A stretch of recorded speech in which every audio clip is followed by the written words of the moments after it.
And I'm now joined with Jackie Young, fresh off breaking the record. Jackie, you had 39 points. It only took you 14 to do it, and you did it in the first quarter at the buzzer. How did it feel to get that 14th point? Oh, pull wide. Here we go. Still there? Who am I scoring on? You? Am I scoring on you? Yep. Oh, perfect pass. I was kind of mad when Coach told me to get out of there. I wanted to take a hit. Hey, Patrick. Hey there, Randall. Well, for the second year in a row, the Purple Aces enter Missouri Valley Conference play with only 2 losses on the season.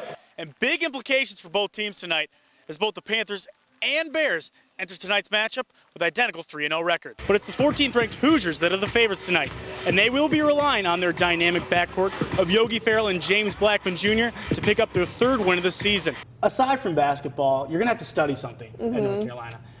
Broadcast journalism. Yes. That is you want to do this. Yes, this is what you want to do in your career. Future bobsled Olympic athletes on Wrights Hill. We'll see how it goes. You guys ready? Yeah. 3, 2, 1. Woo! I'm beating it. Oh! Oh! Oh! Oh! Oh! Woo! Whoa! Looks like I still have some work to do. Reporting at Wrights Hill, Patrick Moore, Eyewitness News.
Aces big man Egidius Mickiewicz' name is everywhere.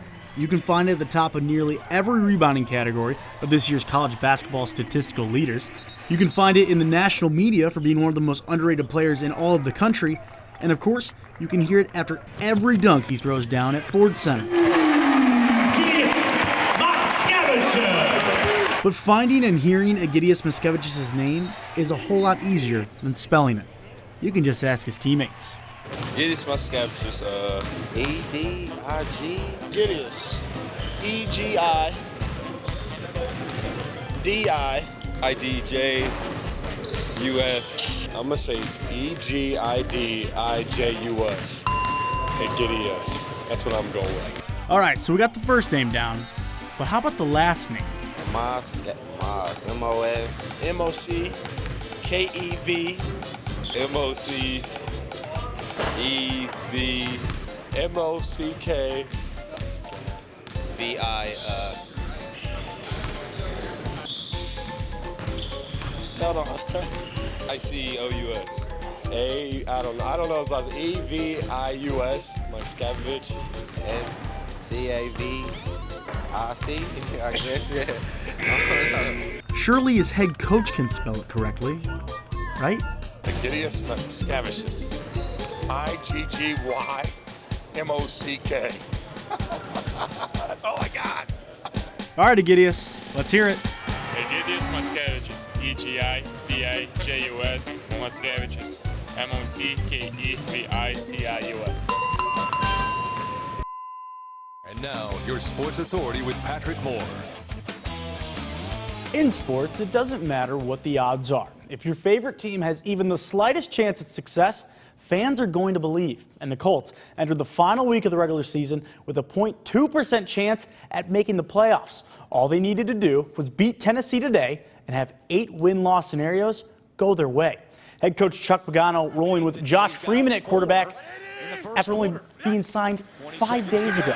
End of the first quarter, Colts down 7-3. 5 days, that's all you need, man. 57-yard touchdown to Kobe Fleener gives the Colts a 10-7 lead. Right before half, Colts now down 14-13. Ryan Lindley now in at QB for the Colts, and he hooks up with Andre Johnson for the impressive 18-yard touchdown. Indianapolis now 20-14. Then in the second half, some defense here. That's a defensive coordinator's dream. Jarrell Freeman does it himself. Pick six gives the Colts a 13-point lead, and they ultimately win it 30-24. So now that we know the Colts have won, let's check in with one of those 8 teams that need to lose, the Houston Texans. They're taking on the Jaguars. Second quarter, Houston up 3-0. Brian Hoyer, he's missed a few weeks. He's back now. Flings it out to Jonathan Grimes. Texans, early 10-0 lead. Jump to the fourth quarter, Houston in complete control. And this is Kareem Jackson high-stepping his way into the end zone. The Colts' dreams of the postseason have been shattered, and it's going to be a very interesting offseason in Indy. I can guarantee that. The Bears closing out their pedestrian season at home against the Lions this afternoon. Start the third quarter. Bears down 10-3. Jay Cutler to Joshua Bellamy. Lots of injuries in that wide receiving core all season long, but nice play by Bellamy. Even better dance. Game all tied up at 10. Fourth quarter, Bears now down 17-10. Cutler swing pass to Matt Forte. Who knows if he's going to be in a Bears uniform next season. Regardless, 23-yard touchdown, tied at 17. Later in the fourth, Lions on the goal line. Stafford play action. Eric Ebron touchdown. That's going to be the go-ahead score. The Bears lose 24-20 and finish the season 6-10.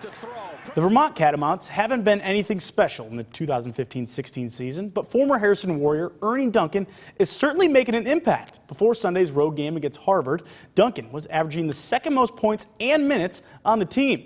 Duncan averaging 12 points per game this season as a redshirt freshman. Start in the second half, Vermont up 47-41. On the break, look at this. Athleticism by Duncan. Catamounts up 8 less than a minute later. Duncan again. This time with the jumper. Vermont takes a 51-41 lead. And with just over 4 minutes left of the game, Catamounts up 62-56. Duncan does what he does best, knocks down that three-pointer. He finished with 14 points, and Vermont, they beat Harvard 65-62. Lady Aces on the road this afternoon. They get roughed up by Drake. 94-52 the final. I'll have highlights from that game later tonight at 9 and 10.